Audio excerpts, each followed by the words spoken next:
से खरा गरम भी बाहरी पड़ेली गोटे पार्सल आसला जे आने मु ना मोर पार्सल आसिले समस्ते जानी दिखती माने बहुत पार्सल आसे बोली से लोक मैंने आम घर पाखक पलि आसती है देवाई टाणा। तो गाइस देखु पार्सल आसीगला चलतु अनबॉक्सिंग करवा।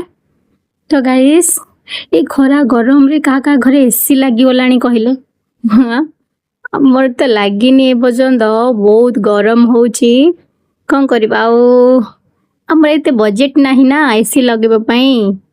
तो गाइस एटा होची केते छोट आसिला देखिले मुझे भल से देखिकी मगेनी। एटा होची डायबिटीज कंट्रोल माने एटा गोटे आयुर्वेदिक ग्लास टा माने काठरे कौन बना है एटा मुझे जानी मत जने लिंक पठेला मु आउ जनक पई ही मगई देछि एटा मो पई भी हेले नुह।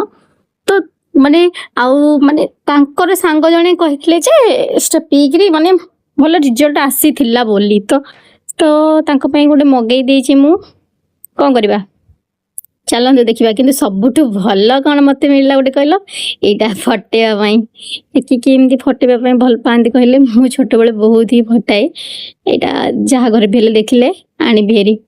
तो यहाँ आसी जाइए केते माने बहुत दिन है मगई थी आसिया 10 दिन पूरा है जल्दी आसी जाए किंतु यहाँ बहुत लेट है जो आमर भी तो नुह चलो पैकिंग करदबा रखीदबा जार से देदबा। तो डायबिटीज कंट्रोल यहाँ से आने की ये करवा कह मु सजेसन जहाँ दौची।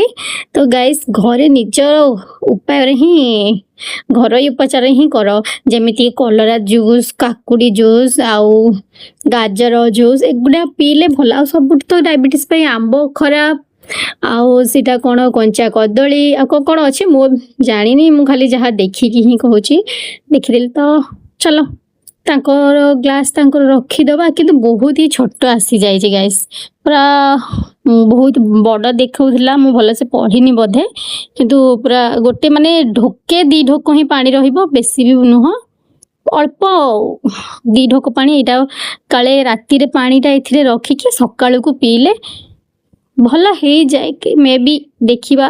तो तांके करंतु देखिया प्रथमे तापर जाइए आम रिजल्ट देखिया तांकर कंट्रोल होउची ना नहीं।